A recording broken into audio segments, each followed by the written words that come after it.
I wouldn't count on it to automatically do anything. Okay, no, it's doing it. Yeah, it's okay. good. Yeah. I Great. set it up, but yeah, it is. It's recording. Great. I don't think we recorded any shenanigans. That's okay. Let's hope not. Although, isn't capacity building just a giant metaphor for shenanigans? No, we can't talk about it though.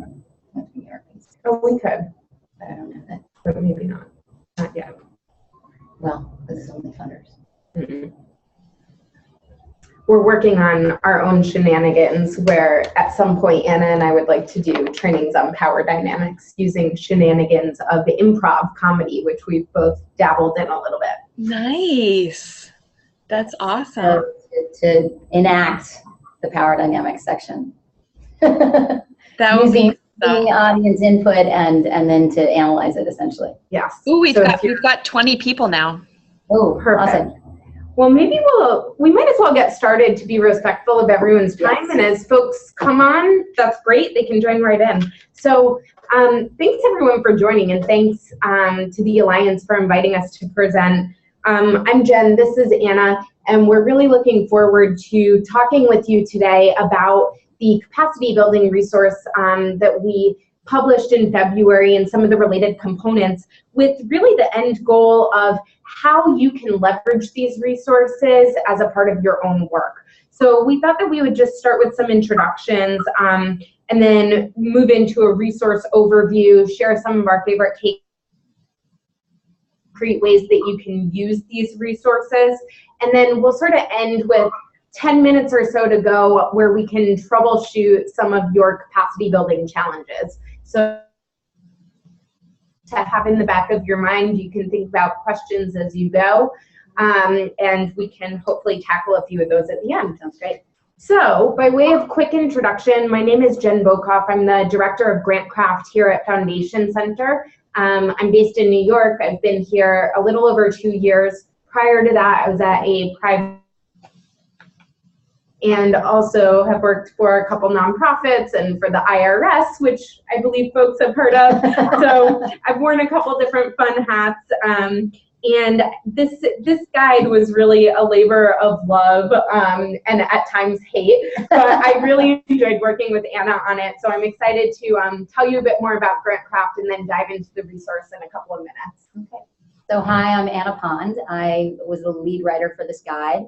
I have worked in nonprofits. I've been a program officer at a foundation. I have consulted now for the last 15 years to foundations and nonprofits, doing anything from strategic planning to different types of organizational and program development, to doing research on issues around capacity building. And as I said, it was a delight and a labor of love, I will agree. I can't say to my clients that I hated it. I will not do that publicly. But you know, it was definitely a great experience to work on this guide. And what I really love about it is how it's meant to not just be something that sits on a shelf, but to be utilized by practitioners. So really an exciting project to work on for me. Great. Well, what I thought I would do is just give everyone a little context about GrantCraft, and then as a few more people hop on, we will then introduce you guys through some polls. So by way of introduction about GrantCraft, GrantCraft is actually a service of Foundation Center that is meant to share free resources that are developed for and by grant makers. So everything stems from the grant maker perspective and the wisdom that's sort of been aggregated through a series of experiences. Nobody goes to school to learn grant making specifically, or few people do, I should say.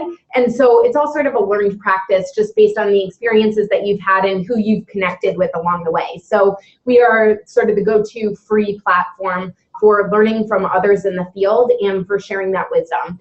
And then the broader context of GrantCraft is that we're part of Foundation Center. And Foundation Center is a hub for social sector data collection, research, and training.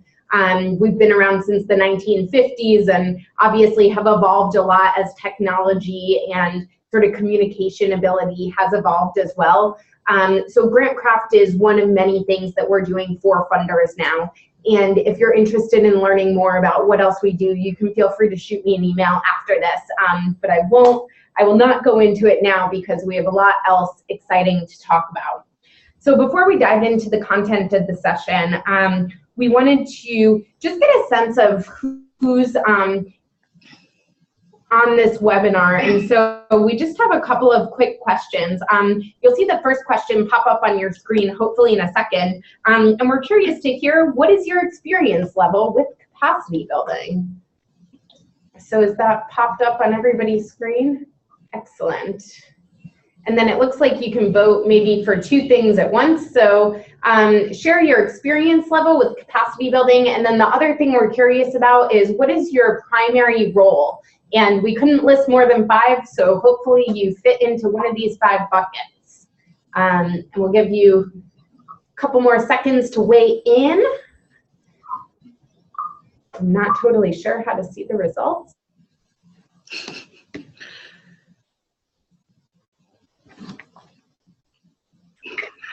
Okay.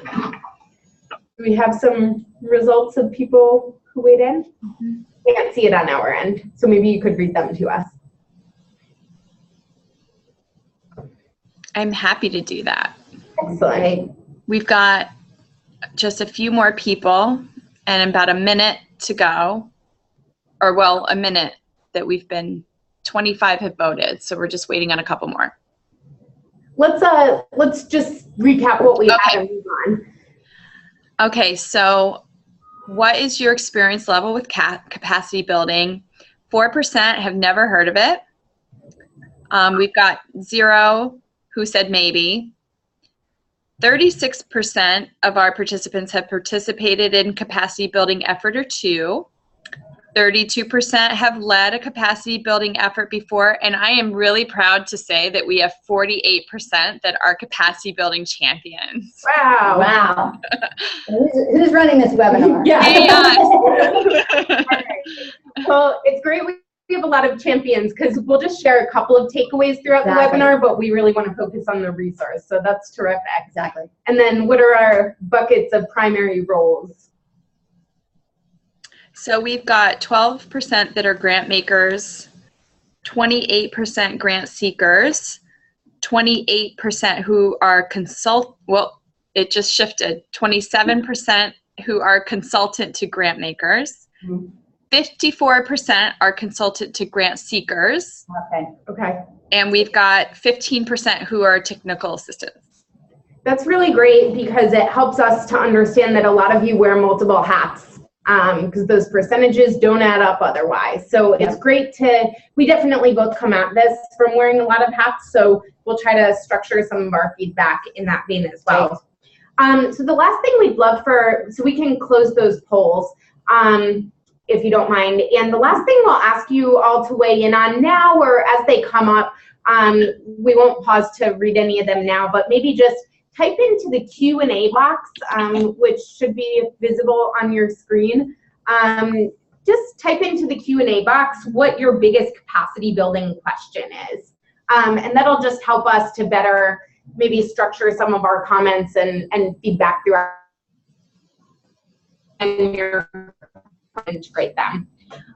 Just one logistical note before we keep going. I wanted to apologize in advance that we've been having some internet trouble here at Foundation Center, and that's a really nice opportunity to also share that we're really excited to be moving to a new location in downtown Manhattan in mid-July, where all of our technology problems, I'm told, will be fixed forever.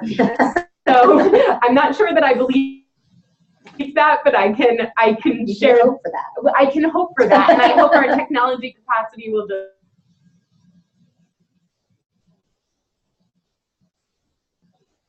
just thrive down there. So bear with us, and we'll be right back with you.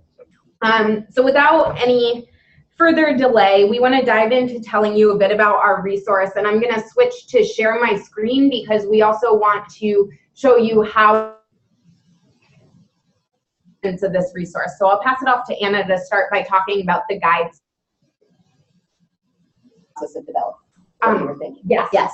Okay. So I think the labor analysis one step further. It did take about a year to develop the guide. It was a very engaged process. About 300 folks from philanthropy and nonprofits participated in the development of the guide, gave some input and feedback. We had 20 plus, I think 23 funder interviews. There was a survey that the Foundation Center put out where I think more than 250, like 260 respondents responded to the survey.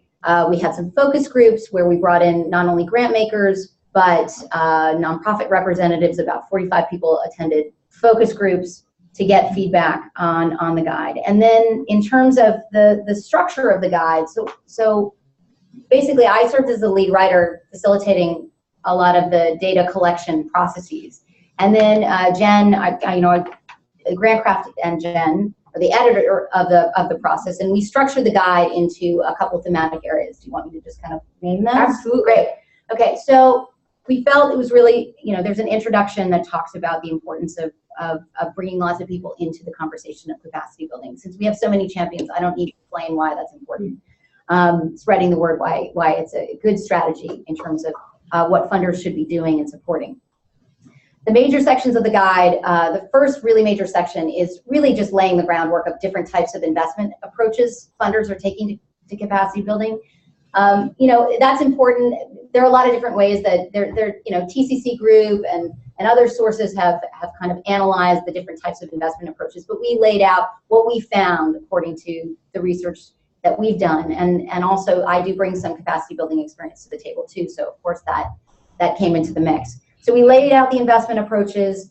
Then we looked at, we decided to look at capacity building through a bunch of different lenses, which we'll get into in a minute. A section that I'm delighted that we included as, confidentially, not confidentially, because 70 people on this call, but that I'm really thrilled we talked about is one of my issues that I've always had about capacity building when it comes to funders is, as we know, some as funders, I'm sure I did it when I was a funder without really having a sense of our own capacity to do capacity building. So there's a section in the guide about knowing your own capacity as a funder. We got to talk about, as a former philosophy major, I was also delighted to have a section on power. Power dynamics are really significant and shift. The power dynamics are always present in grant-making relationships, but there's something fundamentally unique about it when it comes to capacity building. So we talk about acknowledging and addressing as the Holy Grail. We'll get into that a little bit more. Folks have struggled with the assessment of capacity building, but there are some pockets of really promising practice around that. And then we provide some tools in terms of helping folks kind of put it all together. Perfect. Yeah, no, that's great. And I'll just add that going into it, we didn't have this outline ready. And in fact, the way that we interviewed folks and ran the focus groups and structured the surveys, they weren't around these 5 major bucket areas we wanted to say. And a lot of it really just, I want to just underscore that it came from the interviews and from these different conversations. Absolutely. So like the Holy Grail, naming the assessment chapter the Holy Grail, that's because almost every interviewee used that exact phrase. Right. And the different lenses, we've never named them before. And in our literature review, which was extensive, we hadn't seen these precise lenses identified, but they were themes that rang true throughout every single interview. So I think I just want to highlight that a lot of this was really pulled out. It wasn't necessarily what people implicit throughout. Absolutely. And I think the only other thing I would add to that is what was really fascinating about the findings overall is that, and I think what's unique about this guide is there are many tools out there about different types of capacity building approaches and assessment tools or capacity building tools, but this really talks about the relational elements of capacity building, and that's because that's what people shared with me. And we felt was a unique contribution that this guide could make. Yep. So when I came into GrantCraft, when I started a little over 2 years ago, one of my biggest aha moments was, oh my gosh, we have a fabulous library of really well-written guides that there's no way any grant maker especially, but really anyone has time to sit and read the whole library of. which I did as I was interviewing. So I knew just how laborious and exhausting that was. And the reality is there's really fabulous content in them because it all just comes from these very real experiences. Yep. There's nothing sort of formulaic about it. We're not trying to give a set of like top 10 best practices. It celebrates the idea that there are many different approaches to good funding, and it shares a bunch of those different approaches throughout more than 40 different guides and resources. So one of the commitments I made to bring into this role is any resource that's produced will also have a bunch of more bite-sized resources that go with that resource. So that if you want a quick answer or sort of a quick tidbit or something just to start a conversation, you can get that really easily without having to download a PDF or sort of slog through 20 pages to get to what you're looking for. So I sort of want to round out what else this resource is, because it's not just a guide. It's also podcasts, case studies, a discussion guide, some graphics, the survey that Anna mentioned. And so one of the ways that you can find it, we have it linked nicely in this description right here. At least I think it's nicely, and I'll talk through some of these different ones. But throughout our GrantCraft website, something that we built in is what I call the Amazon functionality. I've never asked for permission to call it that. I just call it that because borrowing is a form of flattery. So it's the idea that when you go on Amazon, they also sell you other things that they think you'd be interested in. And I don't know about you, but I always end up spending a little bit more because of that. So in a related way, we wanted to connect other content pieces to the guide and other content that's related. So if you want to sort of figure out the best way to find this, one way is just to scroll down and look at this related content. So we have, as one example, a podcast about, and you can tell it's a podcast because of this little microphone, about how pooled funds can be strong for field building. You can click on case studies, and we try to tell you what foundation it's about and sort of what the general theme is. Discussion guide, which is a great way to kick off a conversation, and it's the summary of all the discussion questions at the end of each guide. A couple that I wanted to highlight just really quickly. Oh, and actually you can also find these under strategies. We have a capacity building strategy. So things that were developed not just with this guide, but other content that we have on the platform that's about capacity building. You can also find that in there. So just a couple I wanted to highlight really quickly. We had a fabulous illustrator who's done other GrantCraft content. And you might think, well, you know, that's not academic, and you're right. It's not academic, but sometimes a visual can convey more than any amount of words can. So we have sort of an image that goes with each guide in the style of New Yorker cartoons and can be a really nice discussion point. I'll highlight one of my favorites in a little bit. And then this is the other resource that I really wanted to highlight and was excited about. Issue Lab is another service of Foundation Center, also completely free to use, and it's basically an online library for the sector. And even though I'm not allowed to play favorites, I will say that it's one of my favorite things that we do outside of GrantCraft, because again, I just get sad when I think about all the PDFs, the evaluations, the reports, the whatever it is that's published somewhere and then goes into the abyss of the internet that no one ever reads. So Issue Lab offers an issue-based taxonomy, and what this is actually a special collection, so sort of a bookshelf within Issue Lab that we created specifically to complement this guide. So you can browse it by title or date published, and also by sort of our custom topic taxonomy. And this is available through the GrantCraft website or directly at fundingcapacity.issuelab. A bit about the podcasts and special collection. Feel free to chat into the Q&A at any time, and we'll sort of, I think we will stop sharing our screen at this point so that we can look to see if anyone has any questions at this point. And there are a few. We have some questions around how do you evaluate the impact of capacity building, which we'll definitely talk to, sort of the supporting capacity building and like how are we viewing it as a sector. Great, we have a couple of questions around like the overall view from the sector perspective. So we'll definitely weave in some answers to that as we continue forward. Right. So what we wanted to do next is, rather than sort of doing a boring presentation of everything that we highlighted in every chapter of the guide, I think we both really got excited about different topics in the guide and some very specific examples. So we wanted to dive right into what some of our favorite personal takeaways were, just to sort of pique your interest on some of the stuff you can find in the guide, and maybe a little bit of the behind the scenes as well. So we'll just sort of share a few each. And then we'll come back to some of these And questions. then we'll come back to some of the number questions. one, the first question, I think, Linny, we're definitely going to talk about evaluation of capacity building. That's a long conversation, longer than we'll have here, but we can definitely give you some thoughts. Should we start with power? Yeah, that's great. Power, let's go, hit it. So one of the major sections, as we said in the guide, is on power and how power dynamics, and acknowledging that, funders acknowledging the power dynamics that come into play when they talk about capacity building, and how to better navigate that.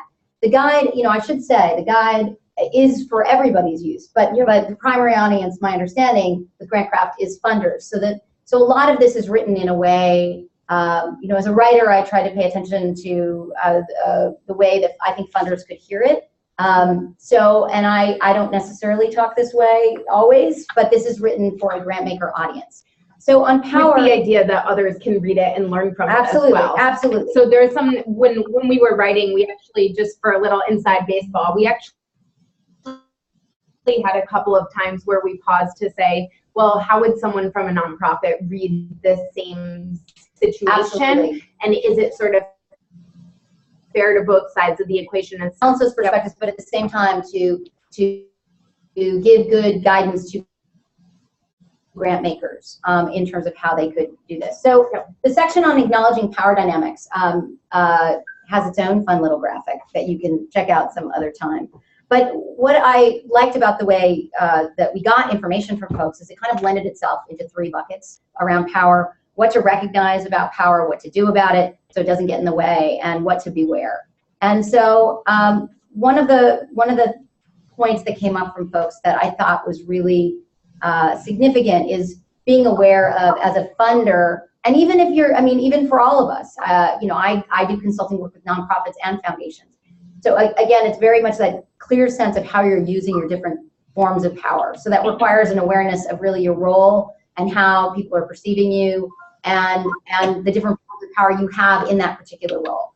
So as a grant maker, we kind of identified a couple key buckets of power that funders use, and folks talk to us about, of course funders have the bottom line power of saying yes or no to a funding request, whether it's a new one or a continued one, and that is a real power that funders have, and understanding how that is perceived, feeling about how the grant seeker is responding to that dynamic that comes into play.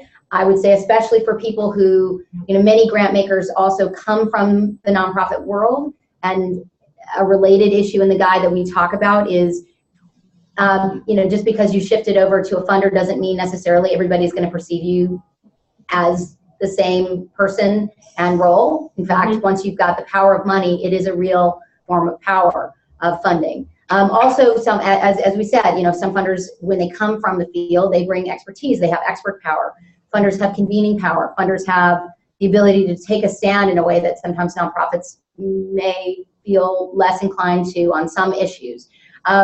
Really just having an awareness of those multiple forms of power and how they come into play in any dynamic with a grantee was something that was discussed a lot in our interviews. Yep, and to that point, most of the foundations that we spoke with never had a foundation-wide conversation about those different kinds of power. It was sort of the awareness of individual funders. And there are a lot of really smart funders who are really self-aware about these different types of power and can recognize it when they really pause to think about it. But the conversation explicitly about power happens in very, very few foundation settings. Right. And I think also the awareness, it was interesting in the interviews, folks had a reasonable, some were pointing fingers at other people, but many of the interviewees talked about how it's hard in that moment to have that awareness and to understand how, whether you're exercising yourself as an expert on an issue with a grantee or exercising your funder power because you hold those purse strings, or you're making a choice to gather people and provide technical assistance. All those things factor into the dynamic that can either make or break capacity building intervention, essentially. Yeah.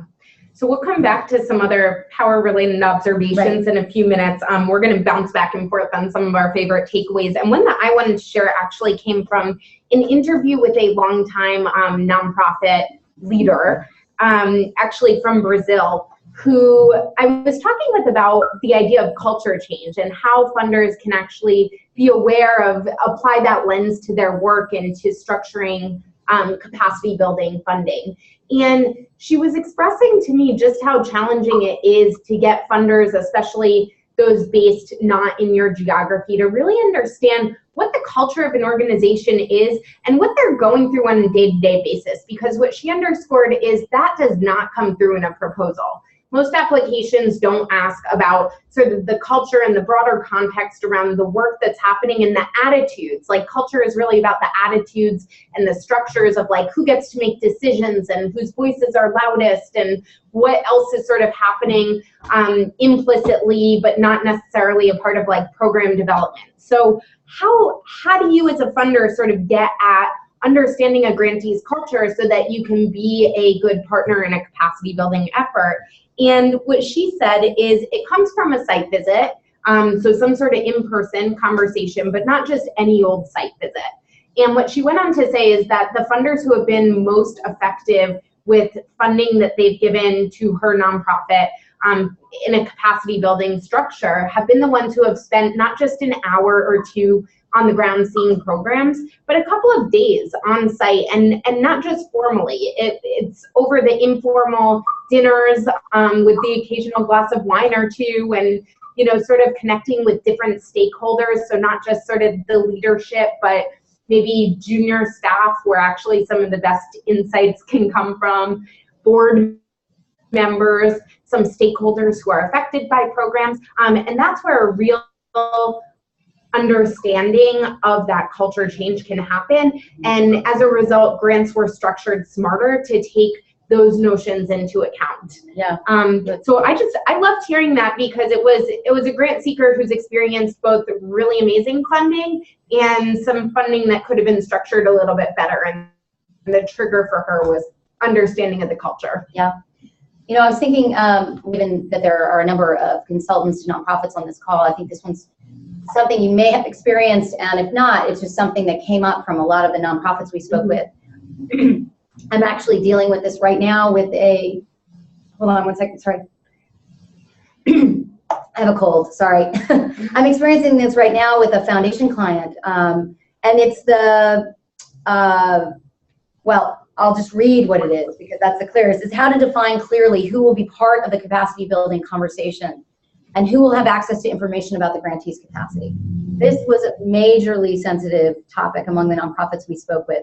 And a number of foundations expressed some strong concerns about this. As I said, so for example, if you are brought in as a consultant to do capacity building and it's funded by a foundation, figuring out what, so if your role is to provide technical assistance to those grantees, what do you need to communicate? What's the expectation of communication back to the foundation? Where's the firewall in that? I'm probably to understand that, and the importance of that was something that we felt was, that folks that we talked to, especially the nonprofits, felt was really critical. And some foundations are doing some really good work on this. One of the foundations we talked to had a really interesting, well, they had an experience, it's kind of the silver lining of a challenging experience where they got into a situation with a grantee who was getting technical assistance, and it was a small funder in a small community, and there became issues about whose intellectual property is an organizational capacity assessment that's conducted by a third-party consultant, and can the foundation see it or not, and even beyond that, can the foundation share that with others?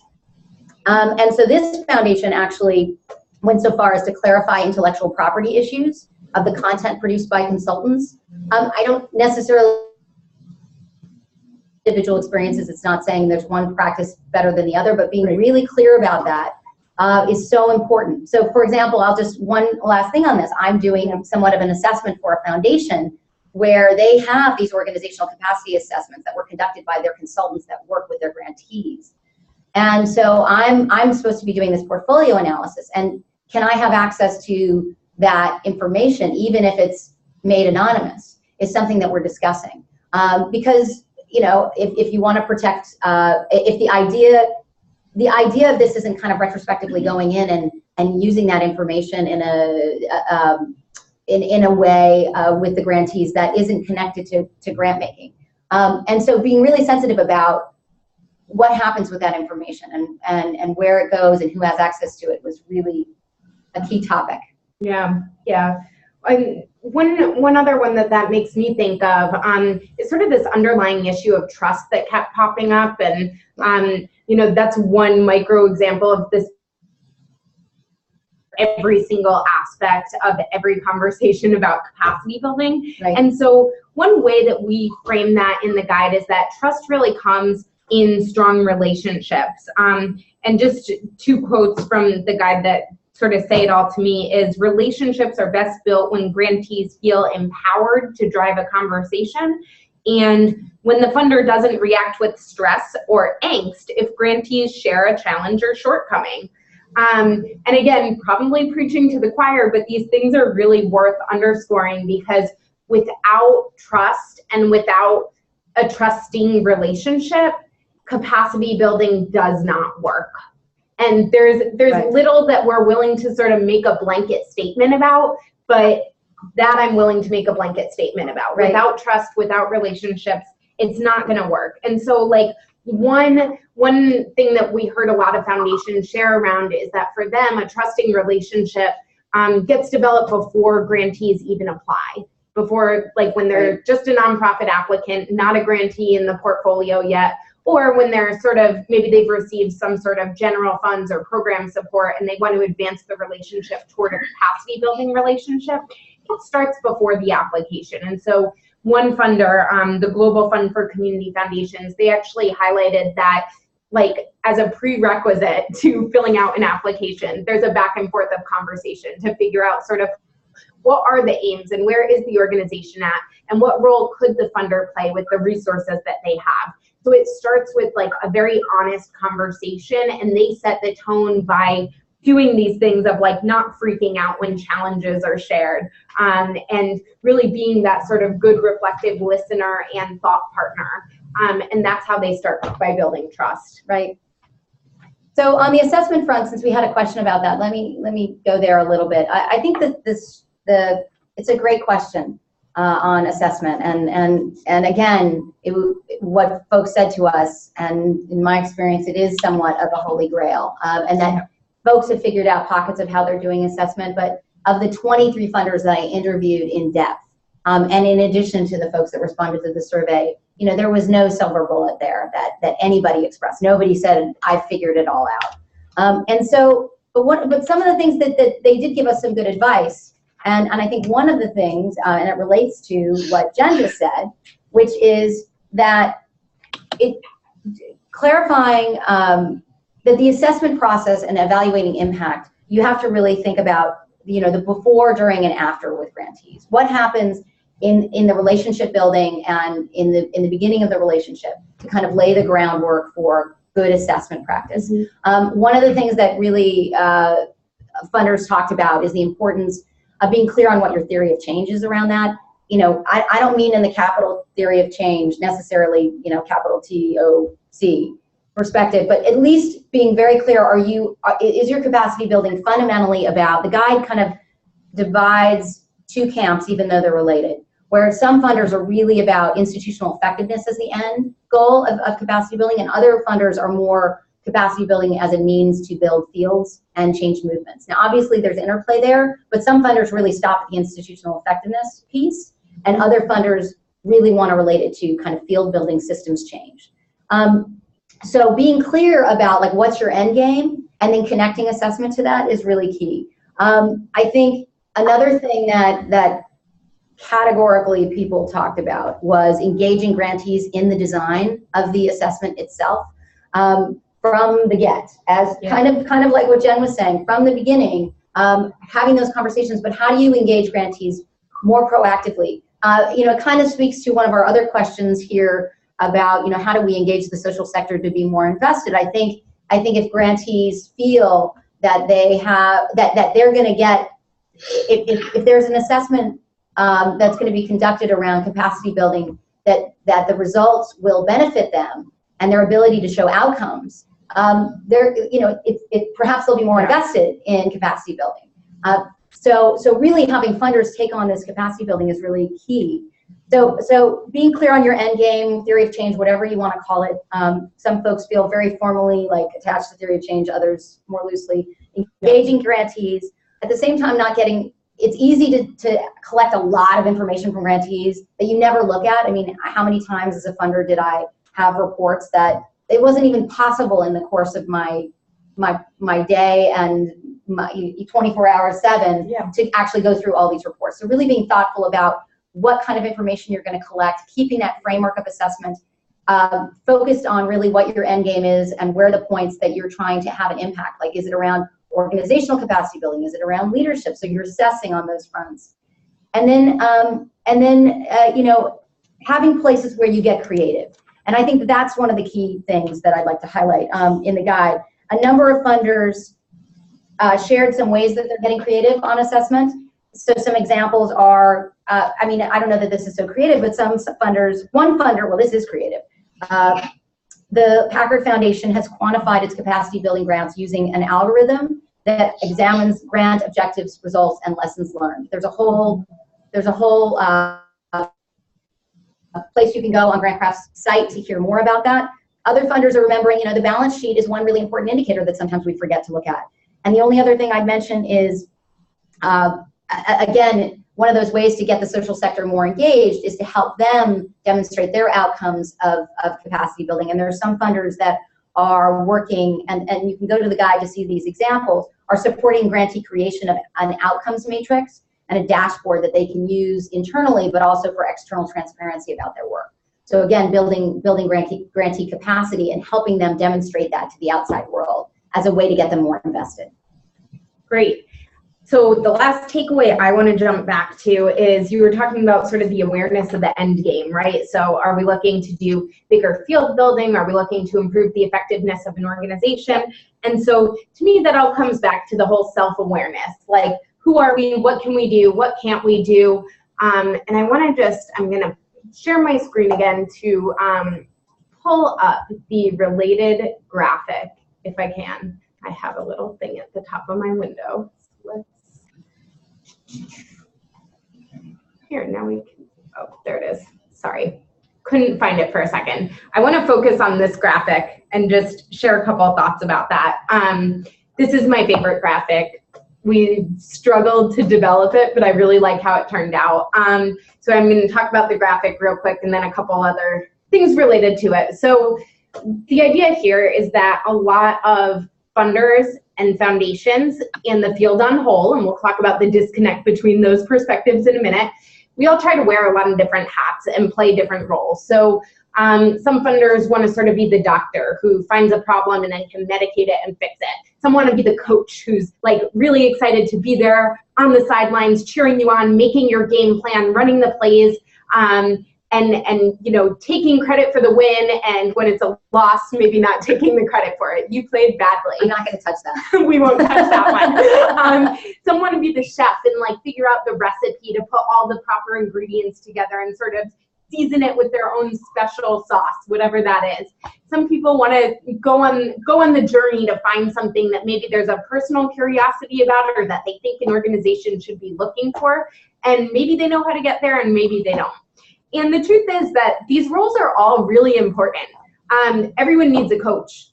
Everyone needs someone to help troubleshoot and solve problems. Everyone needs help figuring out a recipe. Everyone needs sort of a roadmap of where to go. The challenge is in the self-awareness of one, what you actually have the talent to do and what you're sort of pretending you have the talent to do, and two, sort of knowing where to stop. So maybe someone already has a coach and they're not looking to you to play that role. So here you have pictured the individual funder. So we can think about this from an individual perspective. But what we also found was sort of a disconnect between how some individuals are thinking about their role and how broader foundations think about their role. And in fact, with some of the larger foundations, different departments have very different views on what their role with capacity building could and should be. And then, you know, someone asked some questions about movement on the field. So how are we looking at capacity building as a field and being reflective as a field?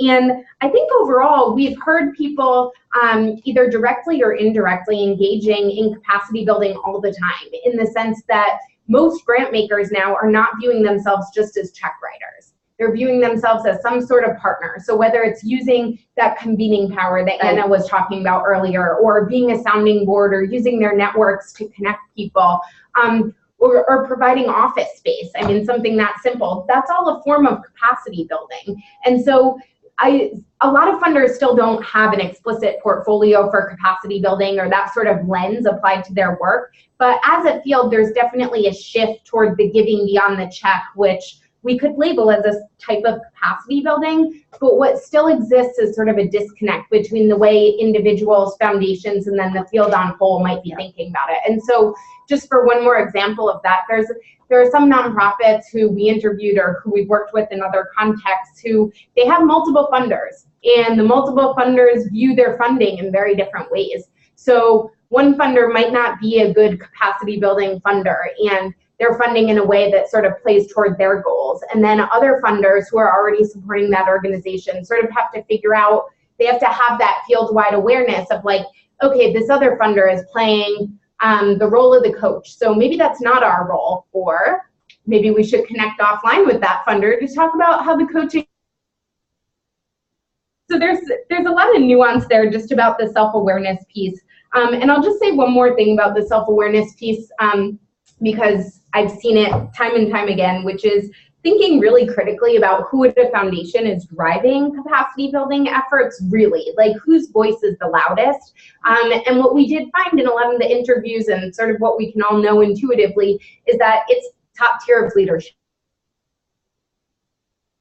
at an organization for sort of what's kosher and what's not with capacity building. And people play within the lines, people play without the lines, but we offer some guidance in the guide about how to host the conversation and like really think reflectively of like what voices are driving it and how can we maybe shift so that we're all hearing what each other's vision is. Yeah, you know, and I think there was a question about is capacity building, what direction is it going? Are we, is it less, is it more? Are people talking more about it? Are we thinking more about it as a field?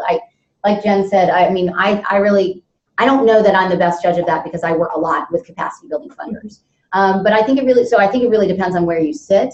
But I do think that this issue of, and I do think as new, you know, it does matter who's the leader of different foundations and how much they, you know, because that kind of affects the degree to which there may be a lot of program officers who are totally in support of capacity building, but their ability to have a voice or move an agenda on that may shift with different administrations as strategic plans kind of shift over time. But I think what's really important is for those that are champions, and you all are on this call, is to continue to talk about the work, but to be able to frame it from a strategic perspective, and to be able to, I mean, I do think the assessment component is really important, even if it's not perfectly assessed, to be able to show kind of what capacity building funding can do, and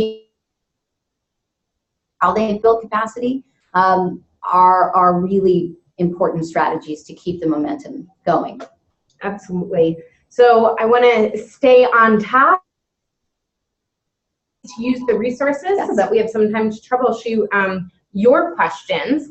And you know, when we're talking about what the field is thinking, I wanted to come back to this special collection because when we did our initial look of who else is talking about capacity building, it probably won't surprise you that there were more than like 2,000 publications that popped up. It was fun looking through them. It was fun looking through them. And I don't think anybody's talked about it from the same like soft skills perspective that we had. So I find tremendous value and take a lot of pride in the resource that we produce, but in no way do we think that it's the only thing that folks should read. And so with this special collection, I mean, I just want to highlight that we whittled it down to like a manageable 114 resources that we'll continue to add to as new publications come out. But I did want to flag that like this shows the breadth and depth of what we know about capacity building. And like, so one really tangible thing that you can go and do is there are a lot of funders who want to build capacity, but maybe don't have the budget. So they want to know what are the non-monetary ways that I can build capacity. And you can say, oh, well, convene a group of grantees. And then the answer is great, how? And so one way to use this collection is you go in the topic list and you can see non-monetary support right here, click submit, and it whittles it down to 19 resources. So we sort of see the range of peer networking, which was a big theme that kept popping up over and over and over. We see some general publications, how dialogue and networking can really help, knowledge exchange. So these are tremendous documents that you can and should read, and this is a place that you can direct folks that you work with or yourself to sort of broaden horizons on that. So that's one concrete action I would give. Yeah, and again, since there are a lot of consultants to nonprofits on that, according to the folks that we talked to, the 300 plus folks we talked to, it laid out the investment approaches to capacity building that funders are taking. And as Jen said, one of the emerging areas is peer learning that a lot of folks are talking about, and there are a lot of opinions about the good, the bad, the ugly of peer learning. Maybe not so much the ugly, but the good, the good and the challenging components of it. The only other thing I would say very tangibly that was fun to write is the folks that I talked to had so much advice. So I was trying to, we were trying to distill down pieces of advice, and the guide gives some sections that are direct advice, an aggregate of direct advice. Like one section's called Deserts and Dilettantes, how to engage the right capacity builders within marketplace extremes. And it's very specific advice about how to work with consultants, that consultants to capacity building consultants to nonprofits that funders shared with us. There's another section on when you have to stop and address grantee capacity. So there are these kind of one-page sections that get so most of this is an aggregate of opinion, but then there are some sections where we aggregated opinion in a very action-oriented way. So there's some useful components in here to look at like that. Yep. No, that's really great. So actually, before I share some more actionable things, I just want to remind folks that we're going to troubleshoot your capacity building challenges for a couple minutes after we share a few more ways to use this. So if you haven't already, go into the Q&A and type in your capacity building challenge. Keep it simple enough so we can read it and process it. And so a couple more ways to use this. I mean, one, I have to come back to power dynamics, which is, I think, both of our favorite section, just in the sense that we feel like nobody's written about this in quite an actionable way, and we want it to become more of a conversation at foundations, at nonprofits, with TA providers.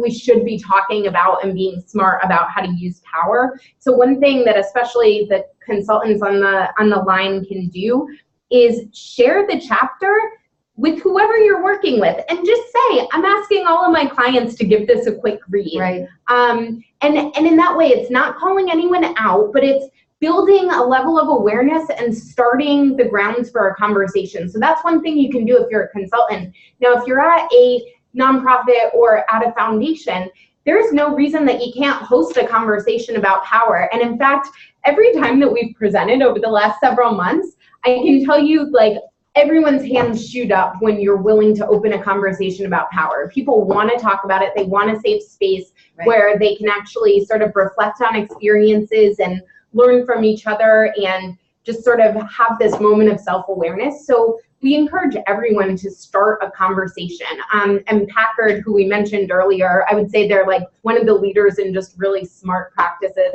internally. They actually have a power conversation as part of their onboarding process, I learned. Oh, wow.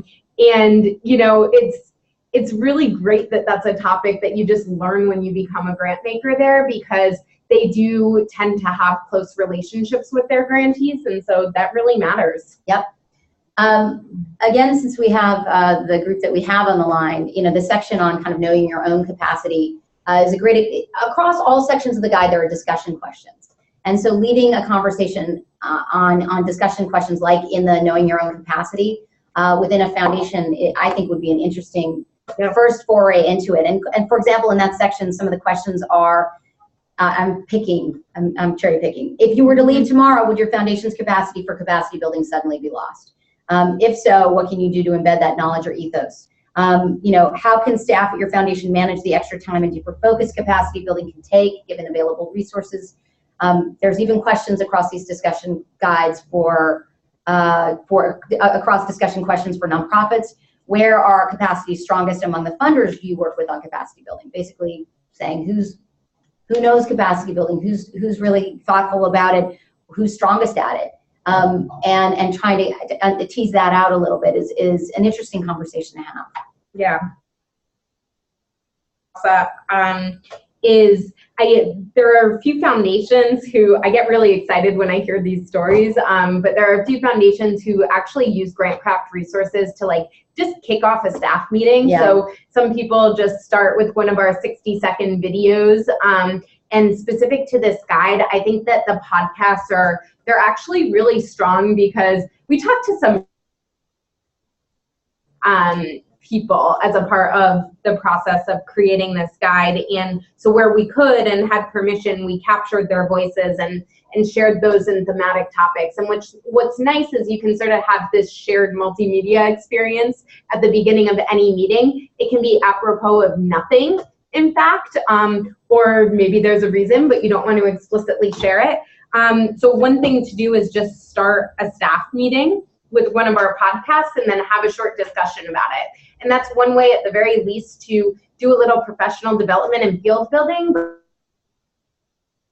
topical, and able to connect to a portfolio. So the first step is sort of listening together and reacting together to that particular scenario. And then if you want to take it to the next level, the question becomes, how do we connect that with this grant in our portfolio, or this line of thinking, or this potential partner? And it can be a really useful tool in that way. Yeah.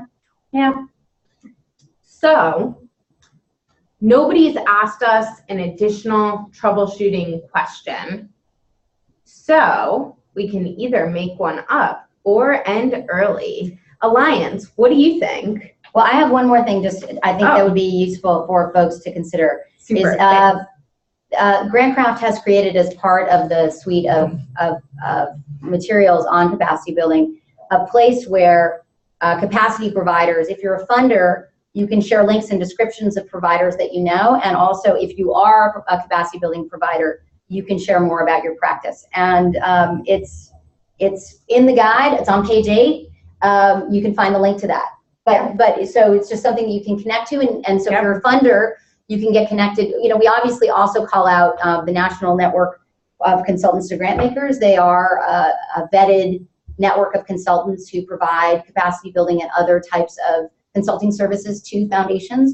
But this link is a place that you can share examples of capacity building providers you know, or if you are one, if you are one, add it. You become searchable, and exactly. That's not a bad thing for anyone. Exactly. Great. Does anyone from Team Alliance have any questions or anything else that would be helpful for us to speak to?